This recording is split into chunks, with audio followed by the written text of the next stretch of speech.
De la radio y la televisión en un solo lugar.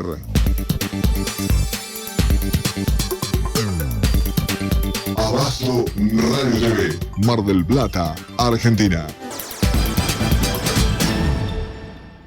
Canción.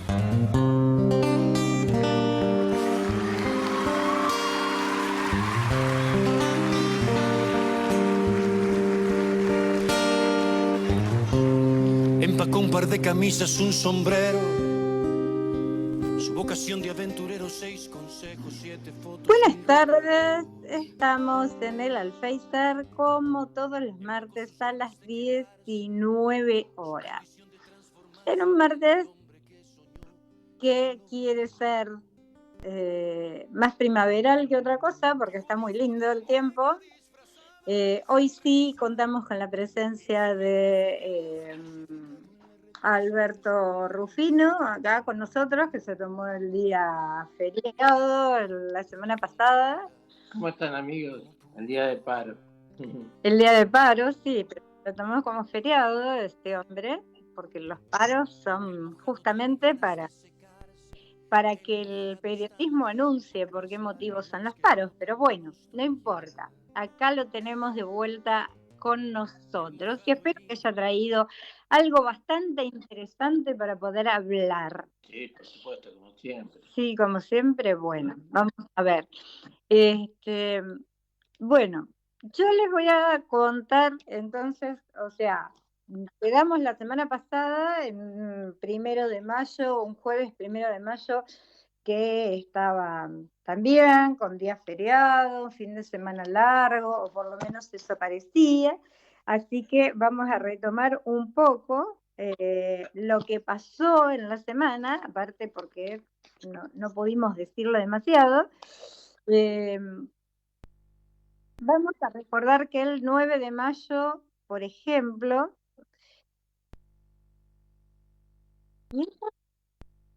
Nelson Mandela se convertía en el primer presidente negro elegido en Sudáfrica en 1994, o un 9 de mayo en el año 1606 se publica la primera edición del ingenioso Hidalgo Don Quijote de la Mancha, la obra de Miguel de Cervantes Saavedra.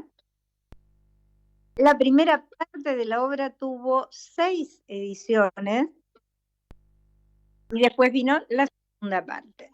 El 9 de mayo de 1945 se celebra el Día de la Victoria de la Unión Soviética y los aliados sobre la Alemania nazi de la Segunda Guerra.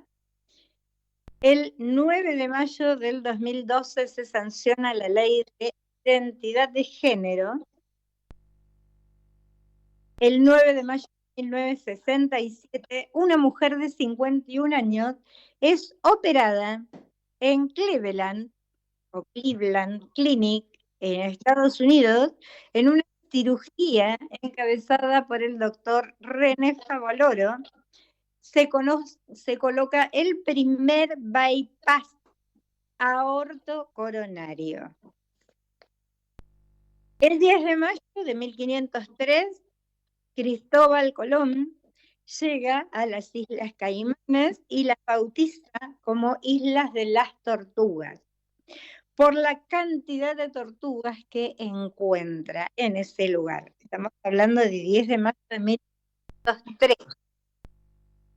Antes estábamos más cerca de esta fecha, o sea, de la histórica de acá, pero bueno, 10 de mayo de 1503, Cristóbal Colón llega a las Islas Caimanes. Y en 1508, en Roma, Miguel Ángel va a iniciar los frescos de la Capilla Sixtina, un 10 de mayo. El 10 de mayo de 1612, se casa el Shahjahan con Mumtaz Mahal. Ella, Mumtaz Mahal, muere en el parto y entonces él ordena construir el Taj Mahal como ofrenda póstuma para su mujer. En el año 1713, en España, un 10 de mayo, la ley sálica prohíbe el acceso de las mujeres al trono. En 1774, en Versalles, Francia, Luis XVI hereda el trono tras la muerte de Luis XV.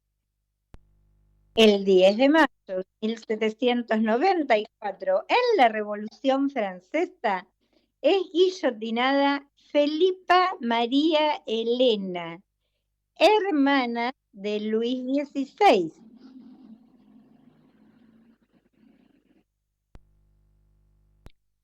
En 1807 llega a Montevideo, que se supone que Luis XVI tenía miedo que su hermana lo quisiera echar del trono y entonces la termina matando. La guillotina.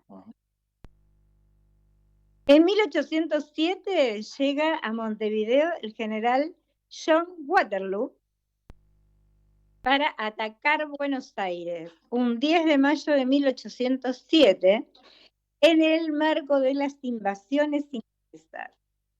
En 1914, un temblor causa 60 muertos en Sicilia, también el 10 de mayo. El 10 de mayo de 1933, y hoy escuché que había un movimiento también, no sé por qué zona. Bueno, hubo hace poquito en Chile, en Perú, Eso. En México, no sé si en Mendoza también. Algo por ahí estuve escuchando esta mañana, por lo menos me desperté escuchando eso, que hubo un movimiento. Así que, bueno, tenemos ahí el 10 de mayo como 1914, retrocedemos al primer año de la Primera Guerra Mundial, pero bueno. En 1933, un 10 de mayo se inicia la Guerra de Chaco entre Paraguay y Bolivia. En ese mismo año, en Berlín, se queman 20.000 libros en el margen del principio del mandato de Hitler. En 1979, en Francia, un 10 de mayo, Salvador Dalí ingresa a la Academia de Bellas Artes como miembro asociado en 1979. Y en 1981, un 10 de mayo, el socialista François Mitterrand es elegido jefe de Estado francés, con el 52% de los votos. En 1981. Bueno. Algunas de las cosas que pasaron, hasta el día de, o sea, durante este fin de semana, ¿no? Porque fue durante este fin de semana. Sí. Bueno. Hoy es 13. Sí. Yo recién, cuando estaba llegando a casa, hace 15 minutos, me di cuenta de que era 13 de mayo, martes 13, dicen no te cases ni te embarques. Así que, bueno, no nos casemos ni nos embarquemos, un 13 de mayo. Las cosas se me dieron vuelta bastante, pero bueno, estamos acá y llegamos y estamos haciendo el programa. Un 13 de mayo se celebra el Día de la Virgen de Fátima, en conmemoración de la primera aparición de la Virgen María a 3 niños pastorcitos en Fátima, Portugal, en 1917. Yo creo que eso lo tenía en otro cuaderno y lo dije, que si yo no me equivoco la semana pasada, son 3 pastorcitos que eran 2 primitos, o sea, en realidad eran 2 hermanos, la tercera era prima de ellos 2, eran 3 hermanos, no, eran 3 primos, No, tenían diferentes padres. Y estaban pastando las ovejas y aparece la imagen de la Virgen anunciándole cosas que iban a pasar y diciendo que no le podían contar eso a nadie, que era un secreto total. Pero entre las cosas que la Virgen había dicho, había pronosticado, en realidad, fue la muerte de dos de ellos, de dos de los chicos. Y tuvo razón, porque obviamente no fue en ese mismo año, pero toda esta aparición se produjo durante 3 años diferentes, más o menos para la misma fecha, pero se le aparecía a los 3 chiquitos en algún lugar por la zona. Es lamentable, a mí mucho no me gusta hacer caso omiso de esas cosas, pero fue real, quiero decir, ¿no? Pero fue real, eso es lo que más quería decir. Ahora no me acuerdo en dónde tenía toda esta historia. Sí, es una historia Verídica. real, porque después uno de los chicos se contagia de un virus, o sea, que atacó a mucha población, muere. Después de eso le dicen al padre del otro chico que iba a tener... la otra muere, creo que cuando lo va a ver y se contagia algo en el hospital. Y la tercera, que fue a la que se le apareció la Virgen realmente y con la que habló realmente, se transforma, se va al monasterio y se transforma en monja. Y ella sí vive muchos años, pero con sus votos en la iglesia. Más o menos así era el tema, la historia. Si no me equivoco, ahora no lo encuentro en el cuaderno, no sé dónde miércoles lo tendré, pero más o menos era así.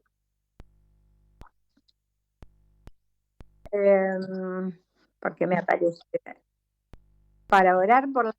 No voy a orar por la Virgen. Bueno, el 13 de mayo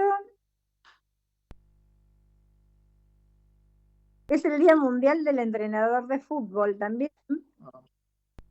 Se celebra el Día Internacional del Hummus. Todo esto es mundial, Internacional del Hummus. Y la coronación de la Virgen, ya lo dije, porque es la coronación en realidad, canónica, o sea, cuando la transforman a la Fátima en Virgen. El 13 de mayo de 1946, la imagen original de la Virgen de Fátima, ubicada en la Capilla de las Apariciones, es coronada por el cardenal Masella, legado pontificio de Pío XII. Bueno, en Portugal apareció en el año 1917. Bueno, el nuevo Papa ya habrás hablado, ¿no? ¿Eh? El nuevo Papa ya habrás hablado, digo. No. ¿No?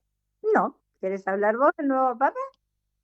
Yo todavía no hablé, porque cuando la semana pasada no lo habían... fue el miércoles, ¿no? ¿Eh? El miércoles.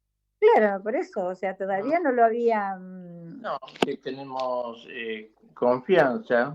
Al principio cuando dijeron que era un Papa de Estados Unidos, ¿no? Después nos dimos cuenta que era un Estado peruano. Ayudó mucho a la tierra, hizo muy hincapié en la pobreza, ayudando a todos los marginados. Y tiene algunas cosas que lo alabó mucho al padre Francisco, al Papa Francisco, Así que bueno, Eso no sé si está cierto, pero bueno. sí, porque el Papa le recomendó cosas a él, le dio Recomendaciones. sí, ha trabajado el programa de Francisco. Así que esperemos, tengamos fe que va a ser todo bien. Lástima que lamentablemente él está en unos países que son más potenciales de guerra, ¿no? Ojalá que pueda hacer algo por todo eso. ¿Cosas? De la guerra, que Estados Unidos siempre fue uno que estuvo siempre en guerra o vendió armas. Bueno, por eso justamente fue electo. En realidad le tocaba a Estados Unidos. No, porque se pensaba que también puede ser italiano, pero bueno. Los italianos eran los más conocidos. Después empezaron, con Juan Pablo II, empezaron a nombrarlo fuera de Italia. Claro, Juan Pablo II fue polaco, después vino Francisco, que era argentino, y ahora este, que es estadounidense. Es una manera de que yo creo que la Iglesia se quiere abrir de alguna forma y quiere dar paso a nueva gente. Sí, lo que pasa es que en Italia hace muchos años italiano. Y lo que tiene de bueno, por un lado, que es un papa Desde que empezaron, relativamente joven, ¿no? 69 años. Así que bueno, tengamos fe que ojalá que le vaya todo bien, por el bien de todos. ojalá que sí. Yo lo dije el jueves pasado, no lo quise decir y no lo voy a decir tampoco lo que pienso. Pero bueno, supongo que sí va a estar todo bien, primero porque es más abierto, segundo porque, bueno, Perú, Latinoamérica igual, o sea, si tiene la costumbre. Sí, pero ceviche y todo. Ceviche es una comida tradicional peruana y él la comía allá. Así que se acordó mucho del pueblo donde estuvo viviendo y predicando también, ¿no? Así que bueno, se ve que es agradecido de las cosas que le pueden brindar, ¿no? Y las cosas que pudo haber. Yo creo que sí es agradecido el Papa me parece que sí, pero bueno, vamos a ver igual cómo funciona. Tiene linda, o sea, tiene buena cara, Parece o sea, cara de persona, bueno. buena persona. Claro, tiene cara de bueno, pero también hay una película que se hizo hace algunos años y que... ¿No la viste? No. No, pero se puede ver en Netflix. Se llama, creo que El Individuo, si no me equivoco. Ahora te lo paso. Tenía mucha buena prensa esa película. Sí, bueno, pero hablaba de la muerte del Papa León XIV y justo le pusieron 14 a León. El 11 de mayo en la Argentina, aparte, se celebró el Día del Himno Nacional Argentino. Se conmemora la fecha en que en la Asamblea del año 13 se sancionó como himno nacional la marcha patriótica compuesta por Vicente López y Planes y música de Blas Parera. Se le sacaron algunas partes al himno nacional argentino, eso se sabe, y se le sacaron porque aparte también cambió un poquito el idioma, ¿no?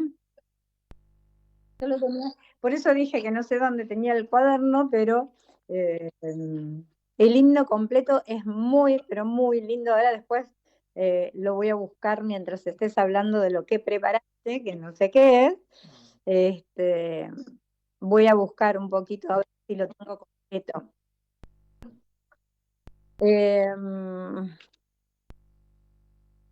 Bueno.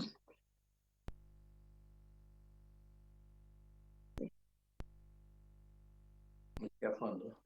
Música. Hay música de fondo, pero no sé de quién es. El 12 de mayo se celebró, o sea, ayer, el Día de la Enfermera, porque se conmemora el Día Internacional de la Enfermera o el Enfermero. Los 12 de mayo. Y es internacional, o sea, no es de acá, es una jornada importante para la salud a nivel mundial. ¿No tiene que ver con la Cruz Roja también? Viste que la Cruz Roja enseña para hacer la carrera de enfermería. ¿Por qué estaban pasando? No, en realidad tiene que ver con el nacimiento de Florence Nightingale, o Nightingale, sí, así se dice, que fue la primer enfermera. En realidad fue una chica que quería estudiar medicina, si yo no me equivoco. En enero de 1974 se toma la decisión de celebrar ese día, 12 de marzo, por el aniversario del nacimiento de Nightingale, considerada la creadora de la enfermería moderna.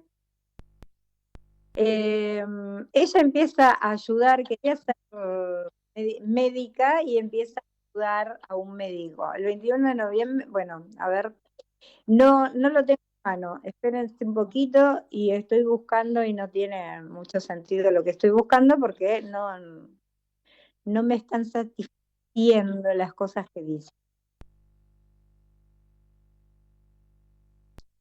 Ahora lo voy a buscar bien y te voy a comentar por qué.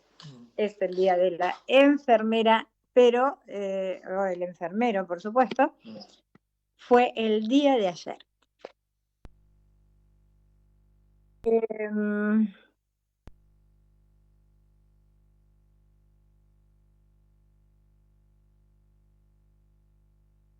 ¿Qué ruido que hay? ¿Por qué? ¿Qué es lo que pasa? No sé. Interferencia. Interferencias, y eso que se supone que no tiene por qué haber, ¿no? Su teoría de las 5 componentes esenciales de la salud ambiental: aire puro, agua pura, alcantarillado eficaz, limpieza y luz. Ah, ya sé, ella es la primera persona que dice que se tienen que lavar las manos ni bien se empieza a atender a un enfermo. Claro. La frase más famosa de ella es: vive la vida mientras la tengas. Es una de las frases que ella tenía. La teoría de la enfermería ambiental es el primer marco desarrollado por Florence durante la guerra de Crimea. Nightingale descubre conexiones entre el entorno, o sea, lo que está alrededor tuyo, en el que se encuentra el paciente, y su recuperación tiene que ver justamente con que todo este entorno esté totalmente limpio. Agua pura es la clave. El aire fresco, o sea, antes se cerraban las puertas de los enfermos, se supone que tiene que correr aire, Claro. para que las bacterias y los virus se vayan. Porque eso pasa en los hospitales. Claro, exacto. Sí, sí.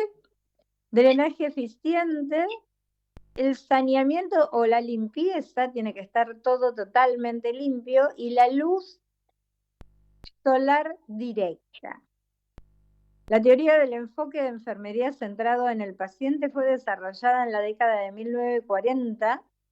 El objetivo es orientar la atención que las enfermeras presten en los hospitales y en los entornos clínicos. Conocer al paciente, sus problemas de salud y sus necesidades, recopilar datos, clasificar la información más relevante, utilizar experiencias pasadas y conocimientos sobre la profesión de enfermería, comparar al paciente con otros pacientes, crear un plan terapéutico para tratar al paciente, cree pruebas y ejecútelas para ver cómo se compara al paciente y qué nuevas generalizaciones deben realizarse. Hable con el paciente sobre lo que considera son sus problemas de enfermería. Observe al paciente durante todo el periodo de tratamiento para ver si hay cambios en su comportamiento. Observe cómo reacciona el paciente y sus seres queridos al plan de tratamiento de enfermería. Determine las percepciones de la enfermera sobre los problemas de enfermería que enfrenta el paciente y cree un plan de atención de enfermería integral basado en la información recopilada a lo largo de este proceso. Cosa que no hicieron con Maradona. ¿Con Maradona? ¿Por qué? Y porque no hubo un control de enfermería, un tratamiento, un seguimiento. Por eso se pasó al pobre. Bueno, ¿quieres hablar sobre eso?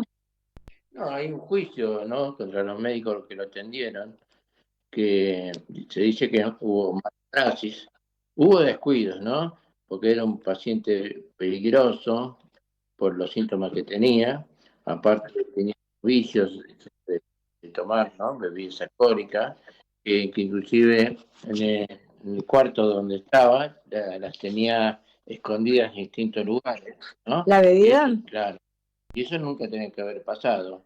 Es más, si no sabían, si no se podían acercarlo, lo tenían que haber derivado a otro lado, pero no lo hicieron, por eso tienen toda la culpa. Y también, bueno, pasa que Maradona era un paciente Era un paciente especial. especial porque Era un no sé, paciente que no se dejaba tratar, seguramente. echaba a la gente, ¿no? Era un paciente especial que no se podía dejar hacer lo que quiera. Y para colmo, el último cumpleaños que tuvo, enfermo así como estaba, lo hicieron ir a la cancha de gimnasia grima y apenas podía caminar, apenas podía hablar. Bueno, ese fue su último cumpleaños, que ya estaba débil. Y bueno, eso sirve de lección para que todo lo que hace la enfermera por los pacientes no se lleven este caso, ¿sí? Sí, bueno, en este caso tenía enfermeros especiales. Supuestamente, pero no eran tan especiales porque la descuidaron. Lo descuidaron. En realidad, yo supongo, no sé, no te puedo decir exactamente, pero ahí había muchas cosas que tenían que ver con... O sea, mucha gente que iba a heredar cosas de él si él se iba. Sí, pero él estando vivo, él tenía su firma que seguía de plata a todos los clientes, porque su firma, las camisetas seguían todo brindando plata. Eh, por eso, no sé, posiblemente no haya sido a propósito, pero por ejemplo las hermanas, la marca de Maradona, que él se las dejó en vida, ¿no? Ajá. Y había muchos intereses por medio, él estaba peleado con Claudia, que tú eres mujer, ¿no es cierto? Así que bueno, fue una familia nada y bueno, el pobre no se puede hacer cargo de él mismo, así que tenía que esperar lo que hacían los demás. Eh, Pienso que también aportó suyo, pero después lo dejaron en manos de esta gente que no lo controlaron, lo descuidaron y así pobre murió, ¿no? Tan joven, pues 60 años, era una persona joven todavía. Sí, pero los vivió completamente.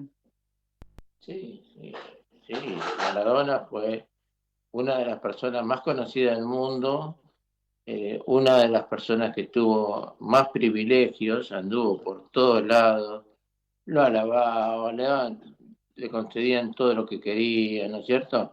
Eh, pero vivió muy aislado, ¿no? También tuvo hijos en distintos lugares. Él mismo decía que no le gustaba cuidarse, ¿no?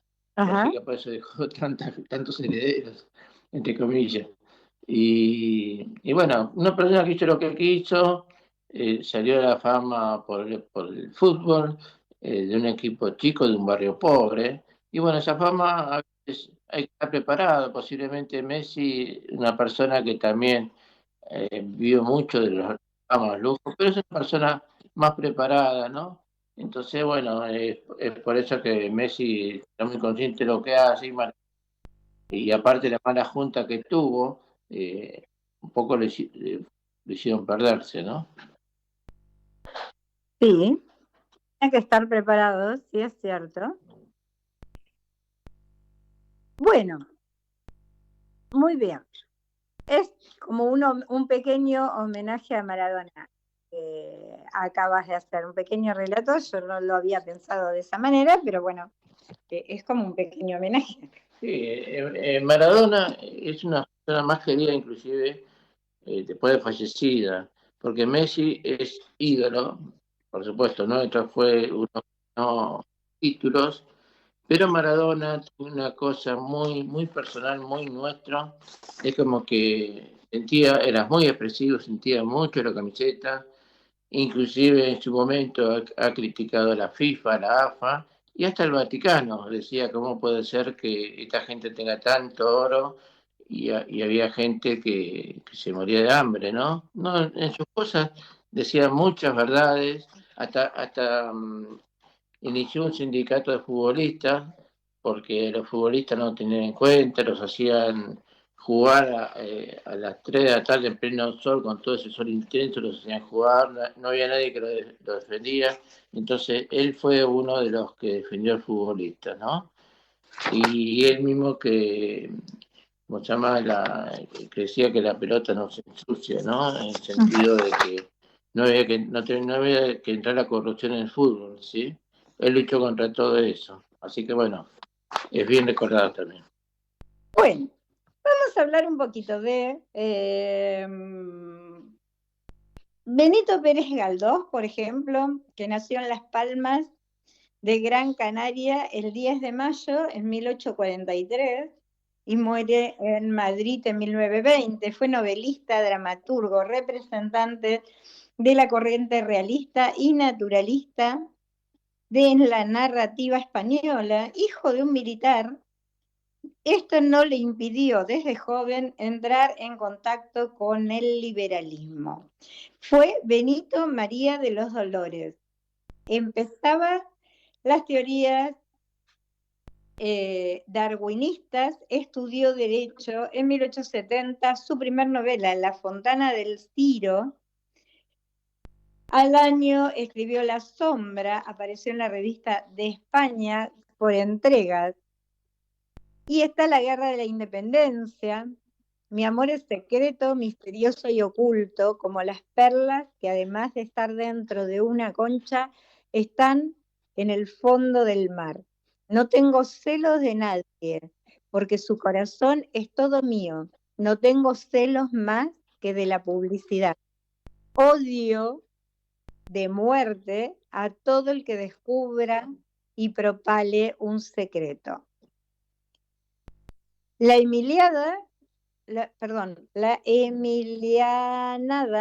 es otro, un ruido sordo en el recinto suena, y los valientes de favor transidos contemplan todo con horrible pena. Sus furores en miedo convertidos, la errada puerta entre sus goznes gira, y en el dintel don Lucas de se abalanza, bañado el rostro que terror inspira. Con la sonrisa cruel de la venganza, con hojas de Satán la turba mira, cual tigre se apresta a la matanza, cual hambriento cóndor que ve delante, rojo un montón de carne parlante. Disperso corre creído bando, la vista del jefe furibundo, con vergüenza y despecho, deseando que se lo trague el ámbito profundo. Esclavo sin razón, ¿por qué combates? Humíllate al poder de los magnates. Bueno, el Teatro Nuevo, en una noche lóbrega, se cierne sobre el ámbito de la ciudad pacífica, siniestro ser fantástico. Es el espectro fúnebre de aquel poeta estático, que a mártires y vírgenes y apóstoles seráficos colores dio poéticos con sus serenos cánticos. Desde Lope de Vega ningún escritor fue tan popular, ninguno fue tan universal desde Cervantes. Fue académico de la Real Academia Española, desde 1897. Fue propuesto Premio Nobel de Literatura en 1912. Fue diputado en varias ocasiones. En la guirnalda hace una serie de biografías de gente célebre de España. Bueno, y estábamos hablando de Benito Pérez Galdós, que nació un 10 de mayo. Bono es Paul David Hewson, nació en Dublín un 10 de mayo de 1960, es irlandés, vocalista del grupo U2 y activista político. El combate a la pobreza en África a favor de cancelar la deuda externa de los países del tercer mundo. Fue Premio Nobel de la Paz en 2005 y en 2006, caballero comendador de honor de la Orden del Imperio Británico. Así que le mandamos un saludo a Bono por el día de su cumpleaños también. Y vamos a hablar, yo no sé si vos tenés ganas o no tenés ganas, pero un 14 de mayo nacía una persona que debes conocerla bastante porque se llama Antonio Berni, nació en Rosario en el año 1805 y va a morir en Buenos Aires el 13 de octubre de 1981. Pintor, grabador, muralista argentino. Juanito Laguna, Ramona Montiel, fue miembro de la Academia de Bellas Artes. Su padre, Napoleón Berni, era sastre y Berni nació en España 288 entre Catamarca y Salta. Una placa muestra el sitio en el que Antonio Berni nació. No sé si querés contarnos aquí un poquito algo de Berni. Bueno, uno de los grandes, aparte... Yo tengo más cosas para aparte de pintor, grabador, era muralista, ¿no? Trabajaba en pos de las costumbres, la sociedad, ¿no es cierto? Tanto del campesino, también trabajó en la clase obrera. Él lo que hacía, le gustaba sacar fotos, sacaba fotos. Era fotógrafo también. Sí, sacaba fotos de las personas y después en base a las fotos que después las usaba como modelo, hacía las pinturas, ¿no? Hacía muy buenos retratos, realmente con mirada, ojos grandes, las pinturas de él, ¿no? Trabajaba muy bien el paisaje, las ambientaciones, trabajaba. Por eso se hizo un pintor muy requerido, muy querido, y por eso es que también trabajó con el pintor mexicano Orozco, si no me equivoco, que hicieron morar acá en Argentina, y con Spilimberg, los grandes pintores como Rucchua y otros pintores, hicieron un tipo de mural que inclusive tienen el mural en Galerías Pacíficos. Pueden ver que está en Viamonte y Florida. Así que es una galería que tiene unos muy lindos de él. También hay una serie de estos pintores en Galería San José de Flores, ¿sí? Que también puede ver en dimensiones más chicas, pero también pueden ir a ver. Hizo también, trabajó con dos temas un poco que de personas carentes y muy dejada de lado, como la prostituta y el chico pobre, que era Ramona Montiel y Juanito Laguna. Y trabajaba con materiales desechos, es decir, él recorría las villas, juntaba materiales y con eso hizo estas obras. Inclusive una obra sobre Juanita ganó un gran premio en Estados Unidos. En ese tiempo fueron como $800,000, ¿sí? Ajá. También Bernie trabajó también con Ramona Montiel, trabajó con distintos temas, Ramona y los viejos. Es toda la historia de la prostituta, ¿no? También te acordó de su madre, hizo una de la costurera, que es ahora, si no me equivoco, el Museo de Bellas Artes. Así que tiene mucha obra Antonio Berni, como buen pintor y de los grandes, ha hecho mucha obra, era un trabajador incansable, ¿no? Por eso se destacó como uno de los grandes pintores argentinos. En 1925 viaja a París con una beca del Jockey Club para estudiar en Europa. En noviembre llega a Madrid. En febrero de 1926 el Salón de Madrid expone Puerta Cerrada. Trabaja paisaje madrileño, después Toledo y el religioso, el torero calvo. Termina la beca y vuelve a Rosario, vuelve a París, ahora con subsidio de la provincia de Santa Fe. Estudia a los pintores surrealistas y escritores de este movimiento, lee a Freud. Expone en el Salón, bueno, eso creo que lo dijiste, ¿no? En el Salón Mari, en la Galería Whitcomb, con crítica de los diarios. Sí, Huicón es una galería más importante de Buenos Aires, que Era, ahora no sé dónde está. Petrucci, en la calle Florida estaba, que puso Petrucci, que fue la primera de vanguardia acá en Argentina, que fue un escándalo en su momento.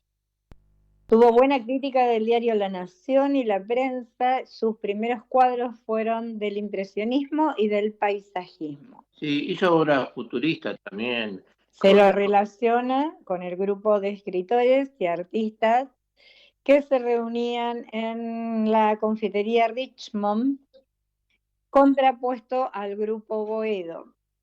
En 1929 hace la muestra individual en Amigos de las Artes, en el Museo Municipal de Rosario. En 1928 conoce a Lons Aragón, poeta y novelista, que le presentará a André Breton, líder del movimiento dadista, surrealista, y se inicia en la lectura de Marx. La Torre Eiffel en La Pampa es un ejemplo. Por entonces, con pie del galope del 30, estaba casado y con una hija vuelve a la Argentina. ¿De dónde sí? Lo imaginario es lo que tiende a convertirse en real. Berni comienza en 1934 con la problemática social, los desocupados, las manifestaciones, la pobreza, el comienzo del nazismo y del fascismo. La guerra civil española espantan a Berni. Sí, también hizo una serie de monstruos, todos con objetos armados, hizo como un pájaro volador, que también esas obras se la puede ver también en el Museo de Arte, ¿sí? Ajá. Era muy, muy creativa, era uno de los grandes pintores argentinos. Bueno, muy bien. ¿Vos sobre qué querías hablar?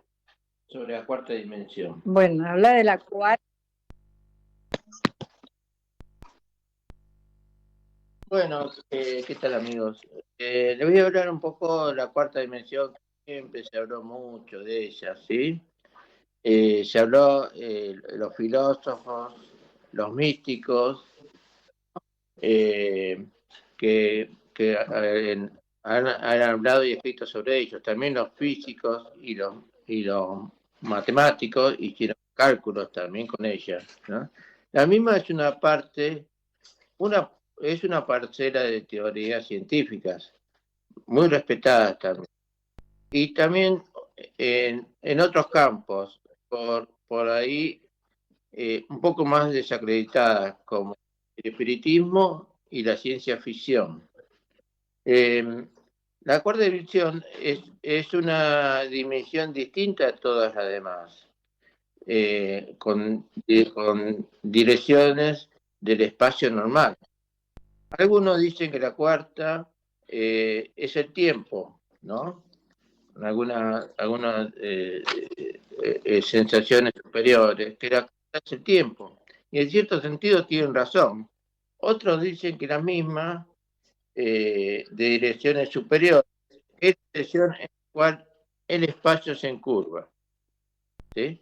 En otras direcciones superiores puede conducir a universos completamente diferentes en los cuales existen en forma paralela a lo nuestro, ¿no? También hay un escrito de Rucker sobre esto. De nuestro espacio, de nuestro mundo, el mismo tiene distintas dimensiones infinitas y es por donde nos movemos nosotros en infinito placer. Solemos decir que vivimos en un espacio, volutas del vuelo de la golondrina, cuando cazan mosquitos al oscurecer.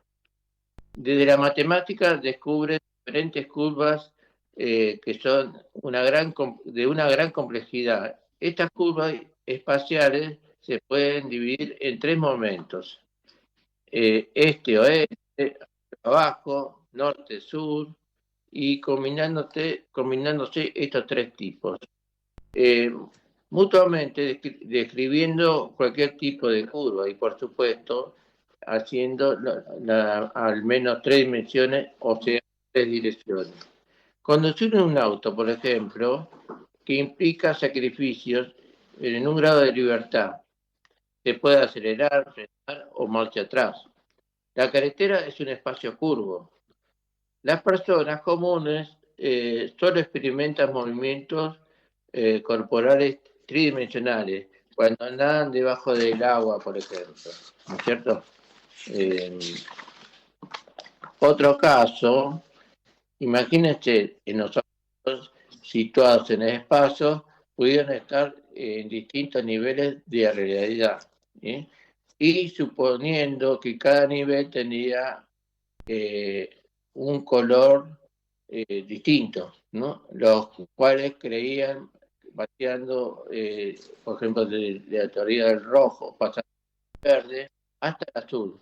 También aceptando que los objetos solo pueden tener interacciones con objetos del mismo color, ¿sí? Por ejemplo, una persona que está en el piso 25 no podrá toparse con otra del segundo piso, por lo que se podría hacer en esta propuesta. Se propondrá que una persona azul puede pasar a través de una persona verde. Y en este ejemplo, a nivel de realidad, formaría la cuarta dimensión. Sea las dimensiones espaciales y la dimensión del color constituirían un espacio cuatridimensión. Y si una persona consciente existiría en varios niveles a la vez. En este caso, tener una bengala en la mano y al agitarla sería cuatridimensional, lo que significaría que el color de la luz o el nivel de la realidad tendría que cambiar el color de la luz y el nivel de la realidad tendría que cambiar de un modo complicado, espacio cuatridimensión. Otro modo es usar el tiempo como una cuarta dimensión. Por ejemplo, si dos personas se tienen que encontrar, no es necesario contar las cuadras o la distancia, sino saber o decir la hora y el tiempo en que se deben encontrar.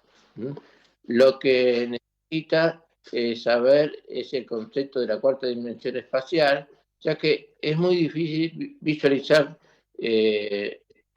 directamente esto. Para eso se realizaron distintas pruebas durante 15 años y de 15 minutos cómputo total de una visión directa del interior de un espacio cuatridimensional, así notando y comprendiendo tal que la cuarta dimensión muy bien el asunto de razonar por analogía. Es decir, el espacio cuatridimensional es el espacio tridimensional como espacio bidimensional.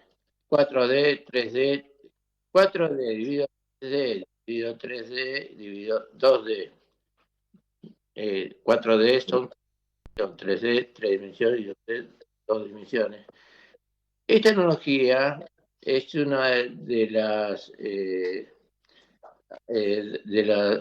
órdenes mentales a través de los antiguos que el hombre conoce. Platón fue el primero que lo anunció, que su famosa alegría en la cueva nos dice que imaginemos una extraña raza de hombres que están encerrados en una cueva subterránea o encadenados de tal modo que solo se pueden ver las sombras, las que se proyectan sobre las sombras de estos objetos de cuales aparece en la curva. Detrás de los hombres hay una luz bajo y detrás de una hoguera. Los objetos se mueven atrás y delante en la rampa y el fuego proyecta sombras de estos objetos sobre la pared de la cueva. Los prisioneros piensan que estas sombras son la única realidad, ni siquiera se aperciben que tienen cuerpos tridimensionales. Hablan entre ellos, pero oyendo los que devuelve el muro, admiten que ellos y sus compañeros son también sombras. Hay varios rasgos que interesan en la alegoría de Platón. Es sorprendente que los prisioneros crean que son realmente sombras, ¿no? Este resultado es interesante porque sugiere la obra de una persona que es realmente un alma multidimensional y que influyó y observa este mundo de sombras de objetos tridimensionales. Es muy importante en esta alegoría que introduce el filósofo la noción de un mundo bidimensional, teniendo en cuenta que los prisioneros que están en la cueva creen verdaderamente que son sombras en la pared, los cuales se ven a sí mismos como dibujos de 2 dimensiones. Por ejemplo, también a través de la cuarta dimensión en la Edad Moderna, siempre existió la abstracta noción de un mundo superior en el concepto científico.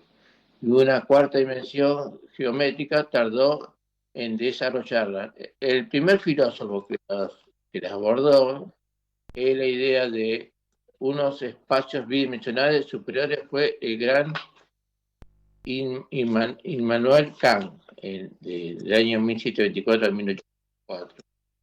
En uno de sus primeros ensayos, escribió que con vehemencia sobre estos espacios. Una ciencia de todas de estas posibles clases espacios sería la empresa que más elevada que el raciocinio finito podría emprender en el campo de la geometría. Si existiesen regiones encontradas dimensiones, es posible que Dios la haya creado en alguna parte, ¿sí?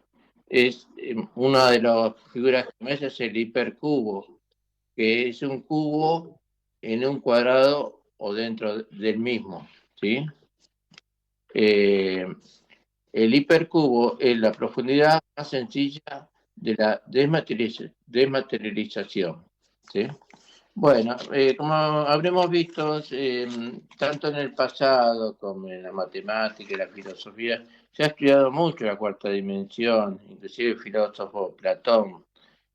Así que bueno, es un tema que tiene mucho para hablar y se va a seguir hablando y tiene mucho para tratar y se va a seguir tratando.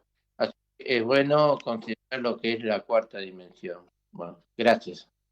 Es bueno considerar la cuarta dimensión, todavía no nos acostumbramos a la tercera dimensión. ¿Viste? No nos damos cuenta, pero pasamos por la cuarta dimensión varias veces. Mirá en vos. ocasiones. Bueno, yo te voy a comentar, vos me hablaste de la Cruz Roja. En Sí. realidad, Sí. Florence Nightingale fue inspiradora de la persona que creó la Cruz Roja, que se conoce como Henry Dumont, fundador de la Cruz Roja, autor de las propuestas humanitarias de la Convención de Ginebra. En la guerra de Crimea asistió a los heridos se la conoció como la Dama de la Lámpara por su costumbre de pasear por la noche cuidando a los enfermos. En 1883 la reina Victoria le otorga la Real Cruz Roja. En 1907 recibe la Orden de Mérito del Reino Unido y en 1908 le entregan las llaves de la ciudad. Los estudiantes de enfermería hacen el juramento Nightingale el 16 de mayo de 1875. Los primeros enfermos, las primeras enfermeras, salen de la escuela y comienzan a trabajar en la enfermería de Liverpool. O sea que el nacimiento de ella fue ahora, pero el 16 de mayo se recibían las primeras enfermeras. O sea que no solamente es por el nacimiento de ella, sino que fue el 12, sino que dentro de una semana tenemos el primer grupo de enfermeras. Aparte arriesgaban la vida, ¿no? En medio de la guerra también, ¿no? Bueno. El 14 de mayo de 1868, Magnus Hirschfeld, médico sexólogo, va a establecer el Día contra la Homosexualidad. Pierre Angel, en 1900, Mario Soffici, fundador del directorio de los directores cinematográficos, o sea, la DAC, en 1958.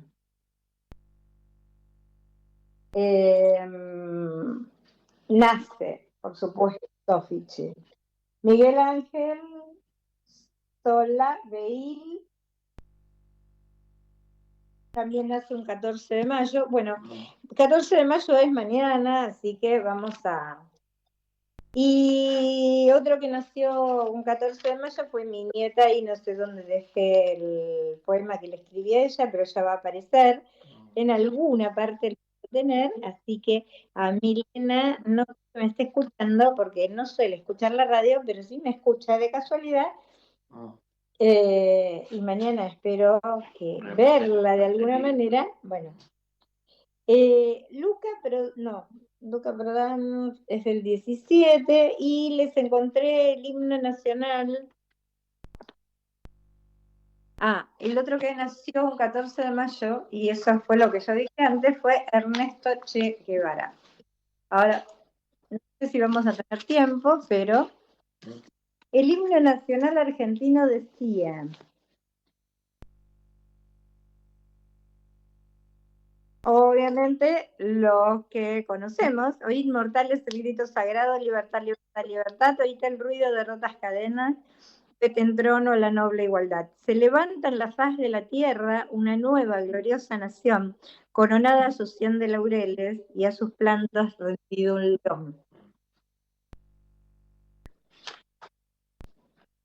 Hay otras partes, pero sierras y muros se sienten retumbar con horrible fragor, todo el país se conturba por gritos de venganza, de guerra y furor. En los fieros tiranos la envidia escupió su pestífera hiel, Su estandarte sangriento levantan, provocando a la lid más cruel. Eso no lo seguimos cantando nosotros nunca.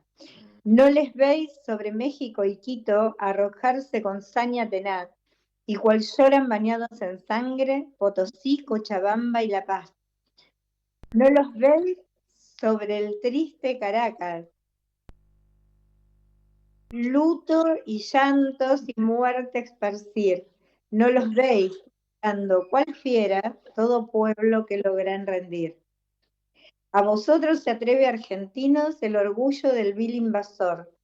Vuestros campos ya pisa con tantas glorias, hollar vencedor. Claro, era, cuando se hizo el himno era otra época, ¿no? Claro.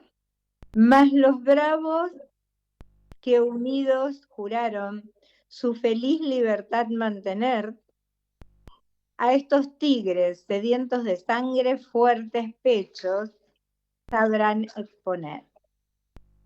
El valiente argentino a las armas corre ardiendo con brío y valor. El clarín de la guerra, cual trueno, en los campos del sur resonó. Buenos Aires se opone a la frente, pueblos de la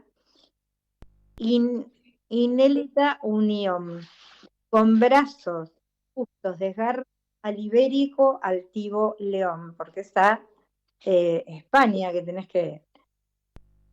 San José, San Lorenzo, Suipacha, ambas piedras, Salta y Tucumán, la colonia y las mismas murallas del tirano en la banda oriental. Son letreros eternos que dicen, aquí el brazo argentino triunfó y el fiero preso de patria su servicio orgullosa dobló. La victoria el guerrero argentino con sus alas brillantes cubrió, y azorado a la vista el tirano, con infamia la fuga se dio. Estaba hablando de Sobremonte ahí. Sus banderas, sus armas se rinden por trofeos a la libertad, y sobre alas de gloria alza el pueblo, trono digno a su gran majestad. O sea, en todos los versos que tiene el himno nacional, desde un polo hasta el otro, resuena de la fama el sonoro clarín, y de América el nombre enseñado, le repite mortales oí. A su trono dignísimo abrieron las provincias unidas del sur, y los libres del mundo responden al gran pueblo argentino. Salud. Vicente López y Planes, el autor de la letra de nuestro himno nacional, cuya transcripción se hace respetando las particularidades del original, acá, en lo que acabo de leerles. Bueno, para que más o menos, yo sé que no lo conocen en muchos lugares el himno nacional completo hoy en día. No, ¿sí? siempre se parte que se dice en todos lados, ¿no? Claro, la parte que se canta siempre, pero en el colegio, antiguamente, yo me acuerdo que se cantaba completo. Claro. Bueno, otra persona que nació un 14 de mayo, y ahora vamos a hablar también, pero no de... A ver, 13 de mayo, porque hoy es 13 de mayo, nacía Stevie Wonder en Michigan en 1950, cantautor y activista social. Tiene más de 100 millones de discos vendidos. Ciego de nacimiento, fue un niño prodigio. Toca la batería, el bajo, el piano, la armónica, el teclado y las congas. Al 2019 tenía 25 Grammys Fuelle.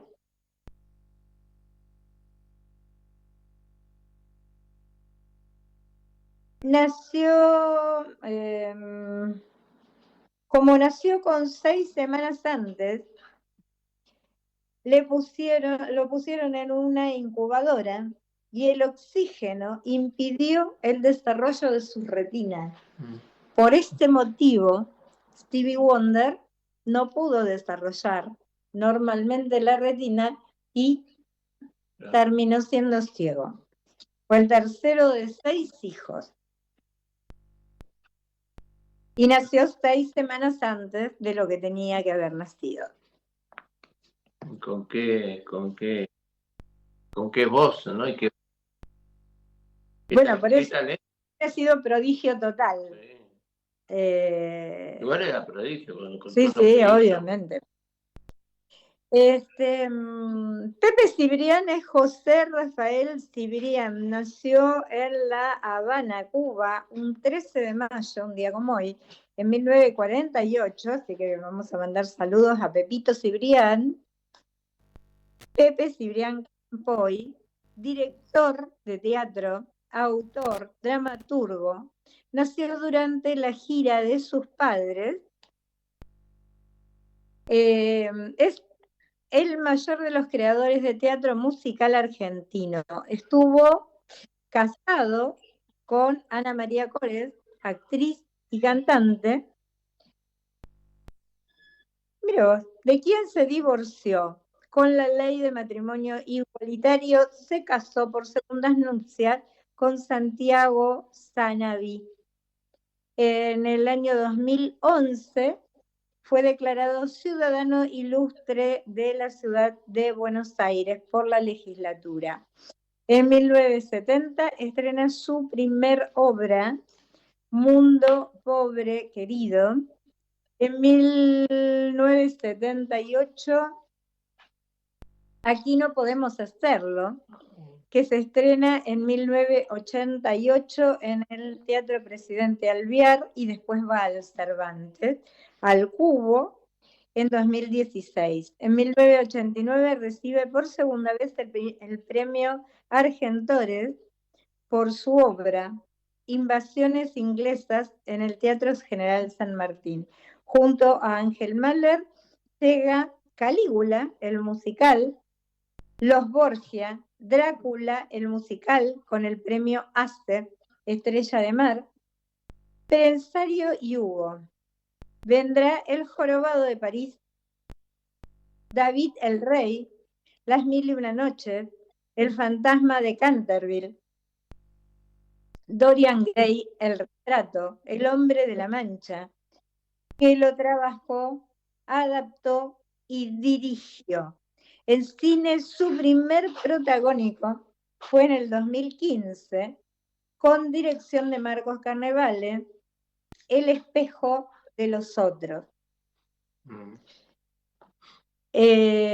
Nació en 1948. Así que no voy a decir cuántos años. Y en 1948, bueno. No se hagan su cálculo, no importa. Pero, Salvador Dalí, el genio máximo representante del surrealismo. En el siglo XX fue pintor, escultor, grabador, escenógrafo, escritor, extremadamente imaginativo, manifestó una tendencia al narcisismo. Se su invento con su mustache que terminaba hacia arriba, nació el 11 de mayo de 1904 y estudió en la Real Academia de Bellas Artes, de la que después fue miembro. Abordó el cine y la fotografía. Una de sus obras, Los relojes blancos, realizada en 1931, manifestó una tendencia a la megalomanía, que es la atracción de la atención pública. Le gustaba todo lo dorado y todo lo excesivo. Colaboró con Hitchcock, con Walt Disney y con Luis Buñuel en las producciones Un perro andaluz, La Edad de Oro. De joven estuvo con el argentino con el argentino. Recordemos a García Lorca como amigo, no, o sea, amigo casi íntimo de Salvador Dalí. También estuvo afiliado al comunismo y después se dijo que era franquista. ¿Quieres decir algo más sobre Salvador Dalí? Sí, que era A ver, uno de los primeros pintores locos, ¿no? Era muy extravagante, era muy conocido por extravagantes lujos, ¿no? También era un genio de la pintura, con un pincel exquisito, con una línea exquisita. Uno hacía unos detalles que había que tener mucha técnica para hacer, y él los tenía, por eso sobresalió. Él decía, era amigo de Picasso, aunque eran medio rivales, ¿no? Decía que eran los dos genios de España, ¿no es cierto? Se casó con Gala, ¿Se casó con Gala? No se casó nunca. Se casó, estuvo con ella y fue con Gala, ¿no? Y fue una de las mujeres que él amó y que él la ha pintado varias veces. Hizo muchos retratos, retrato a la ventana. También fue muy amigo también de García Lorca, que fue uno de los grandes amistades que tuvo. Inclusive ha llegado a decir que fueron pareja, pero eran los dos genios, ¿no? García Lorca también fue un genio de la literatura, ¿no? Que fue en un sentido de su época, más en la época franquista que fue atacado, ¿no? Que lamentablemente perdió la vida. Y dentro de la camada del surrealista, otro que sobresalió fue Magritte. Magritte fue otro gran pintor surrealista como él. Y sabemos que el surrealismo tiene que ver con los sueños, con la parte onírica del inconsciente, ¿no? Así que bueno, un reconocimiento para él. Y si no vieron la obra, vayan a ver la obra, que es exquisita. ¿Sí? Uh-huh. Bueno, comete un bomboncito de bombonera de Corrientes 1479. Si tenés ganas, por supuesto. Si no tenés ganas, no. Pero si tenés ganas. Siempre tengo ganas, más de ellos. Más de ellos bastante rico. Bueno, yo les voy a comentar que, de quien iba a hablar, que nació un 14 de mayo, en teoría, en 1928, es de Ernesto Guevara,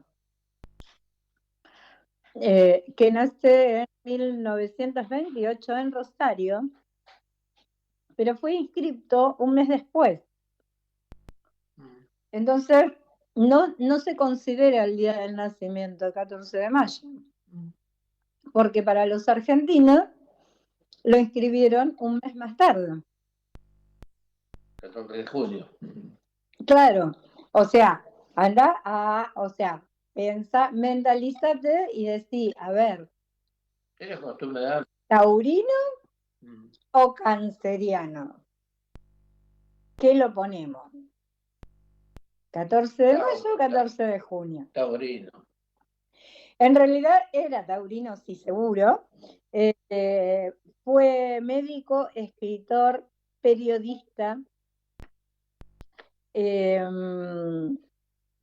defensor de los ideólogos y comandantes de la Revolución Cubana, donde participó en la organización del Estado y desempeñó cargos en la administración y en el gobierno. Fue presidente del Banco Central, ministro de Industria, convencido de la necesidad de extender la lucha en todo el tercer mundo, impulsó la instalación de focos guerrilleros en varios países de América Latina. En 1965 y 67 combatió en el Congo y en Bolivia.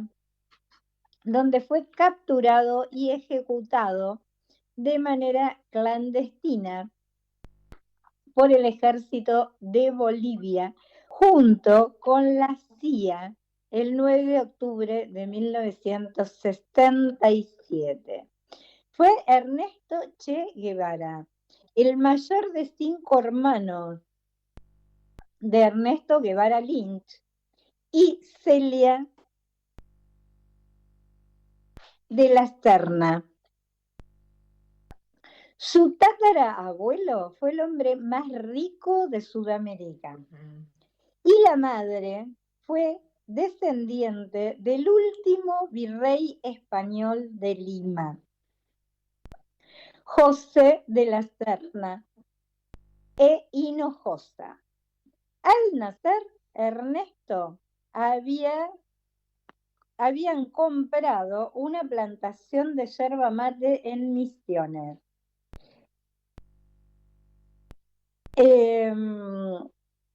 Donde los trabajadores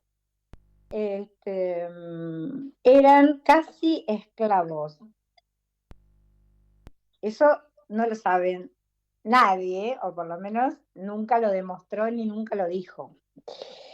Pero de ahí es de donde venía.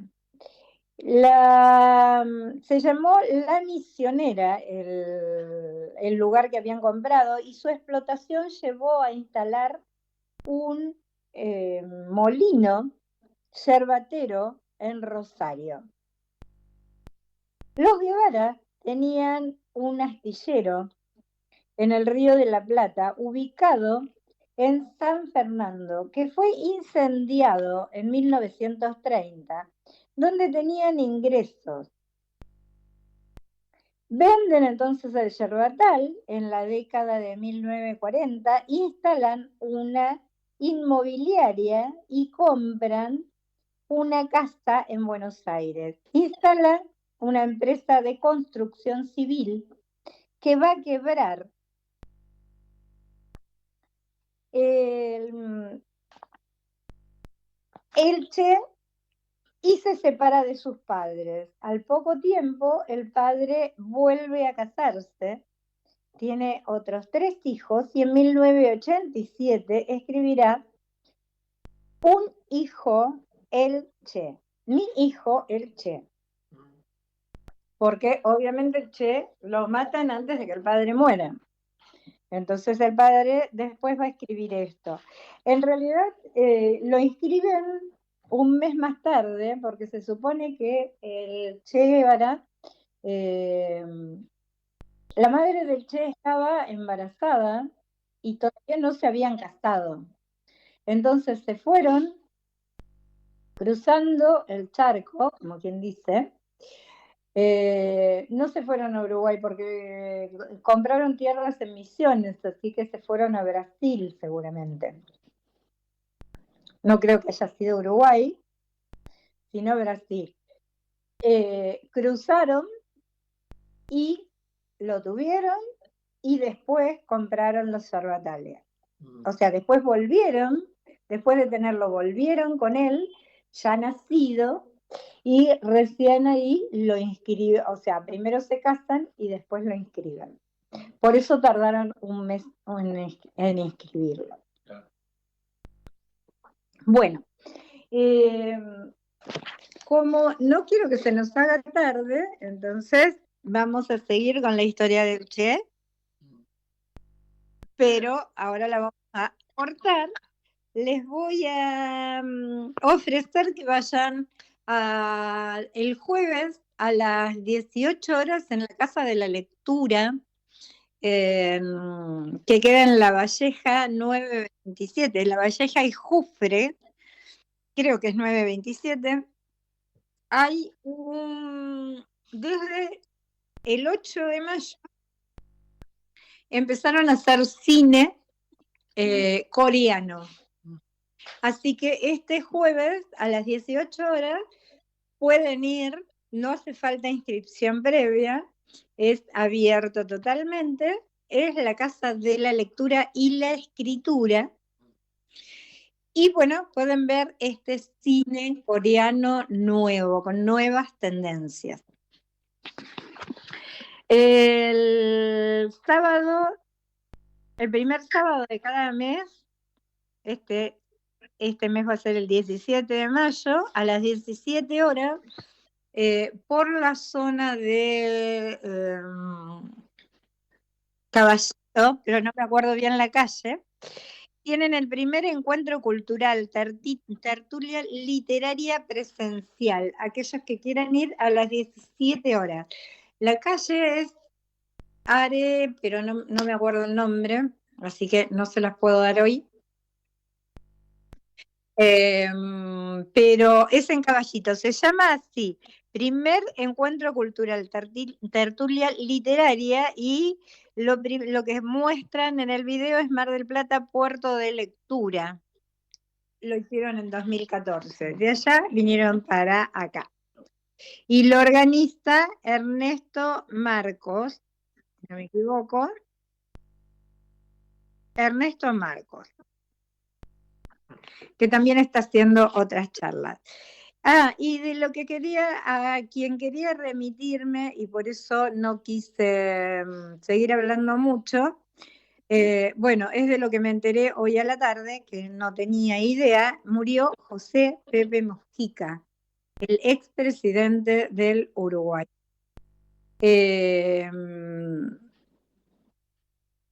Creo que fue hoy a la mañana, si no me equivoco, porque yo vi la noticia hoy a las 16 horas.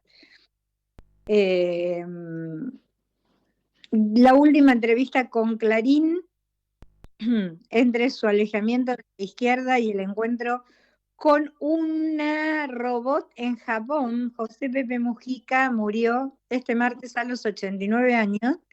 Era apasionado de la política, un gran conversador. En noviembre del año pasado se había retirado, eso sí lo recuerdo. Le habían encontrado un cáncer y por eso él dijo: me alejo de la actividad partidaria formal, pero obviamente seguía refiriéndose a todo el pueblo uruguayo. Un cáncer de esófago, me parece que sí, lo cual no le iba a permitir hablar. Mujica le abrió la puerta de su jardín y habló. La excusa era esa reelección presidencial, pero motivos sobraban, una vida entera entre las ideas de izquierda, de su juventud, su relación con la Argentina y su visión sobre Javier Milei. Se mostró arrepentido de los años de extremismo y explicó por qué prefería en sus últimos años la búsqueda del desarrollo dentro de una economía de mercado. Bueno, el último deseo de Pepe Mujica, por pedido propio, fue que sus restos sean cremados y luego sean llevados a la chacra en la que vivía junto a su esposa Lucía Topolansky, en las afueras de Montevideo. Y dicen que sus restos descansarán al lado de Manuela, su perra de 3 patas. Así que, bueno, nos vamos del aire haciéndole una pequeña despedida a Pepe Mujica, que llegó a ser presidente del Uruguay siendo simplemente un trabajador, porque realmente fue un trabajador incansable, pero... Aparte estuvo preso y todo, ¿no? Era muy querido, era muy sabia, humilde, pero decía palabras justas. Por eso Chávez que lo ha querido mucho a Pepe Mujica, que en paz descanse. Bueno, así que nos vamos a ir con este saludo al Papa,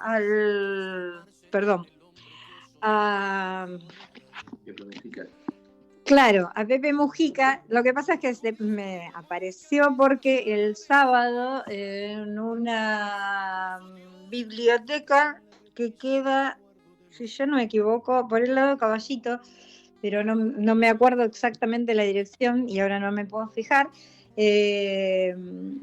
Hacen como una feria de cosas artesanales y justamente tiene que ver con el Papa Mujica, Carlos Mujica, que yo no recuerdo bien si fue más o menos para esta época que lo asesinaron o no, pero bueno, por eso se me mezclaron las dos cosas. ¿Cómo te fue en la feria? ¿Cómo te fue en la feria? La feria estuvo buenísima, pero bueno, pasó. Estuvo muy bueno el reality, suponía que íbamos a terminar cuando cerrara la feria, o sea, ayer, que fue el último día de feria, pero al final no lo hicimos. Pero bueno, espero que en la feria del libro del autor al lector, que normalmente suelen hacerla entre junio y julio, y espero que la hagan, tengamos la posibilidad de hacer otra especie de reality y prepararlo con muchísimo más tiempo. Esto estuvo muy lindo. A Jorge Porcel le agradezco por haber estado y elegir, o sea, fue el que hizo al final, Jorge Porcel hijo, Jorge Porcel Peralta, fue el que hizo la última presentación la última elección, o sea, el que dijo quién sacaba el primer premio y quién sacaba el segundo premio del reality. Él también está haciendo radio. Él también está haciendo radio, Jorge Porcel. No sé en dónde está haciendo la. No sé, no me acuerdo, pero sé que estaba bien. No. Él lo dijo. Ok. Bueno, a lo mejor, con un poquito de suerte, por ahí lo tenemos el jueves, pero no estoy segura. Todavía no estoy segura. Invitarlo lo invité. Otra cosa, no sé. Bueno, nos despedimos. ¿Querés decir algo más? Muy rico los bombones de bombonera. Pueden ir a comprar. Sí, también le quiero mandar un saludo a mi hermano que también cumplió años el 10 de mayo. Así que un abrazo muy grande. Que también es ¿Y tu hermana está acá? Mi hermano, sí, un gran lector también. Acá en Buenos Aires, acá cerca, zona de 11. Okay. Así que un abrazo muy grande para él. El 10 de mayo. De mayo y el 7 de mi papá, que fue el 7 de mayo. Así que un abrazo para los dos. Bueno, está bien. Nos despedimos entonces hasta el jueves próximo en Compartiendo Miscelánea. Yo y vos. Bueno. Para el martes próximo, si Dios quiere, y si no hay paro, por supuesto. Porque vos los días de paro no podés venir caminando. No sé cómo no vas al colegio tampoco. Sos de los docentes que no dieron clase. Me cortaron todo el servicio. No, pero a la ¿Qué tarde, servicio? Parte dejaron de funcionar. O sea, yo no había. Viste que durante el día hubo, pero a la tarde dejaron de funcionar. Yo no soy colectivo. Es decir, el paro tuvo su importancia también, ¿no? Pero bueno, ¿qué va a hacer? El paro fue porque cuando hicieron paro el resto en la ciudad de Buenos Aires hace un mes atrás, a la UTA no le permitieron hacer el paro porque estaban en sesiones esperando que les dijeran cuáles eran las condiciones. Exactamente, con conciliación obligatoria. Y entonces, como el presidente dijo, bueno, por 15 días no pueden hacer paro, entonces no pudieron hacerlo. Entonces lo pasaron para el miércoles pasado. Pero de todas maneras habían varias líneas que funcionaban igual. Pero bueno. No funcionaban todas, había varias líneas que funcionaban.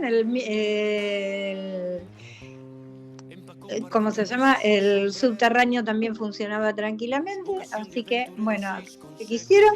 Bueno, fueron y estudiaron, hicieron sus actividades, complicadas o no. Bueno, nos vamos del aire, gracias Chispita por estar ahí, nos vemos el jueves con vos. Dijo adiós con una mueca disfrazada de sonrisa y le suplicó a su Dios crucificado en la repisa el resguardo de los suyos y perforó la frontera como pudo.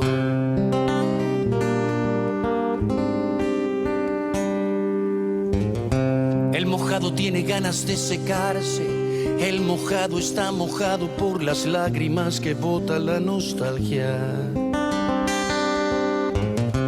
El mojado, el indocumentado, carga el bulto que legal no cargaría ni obligado.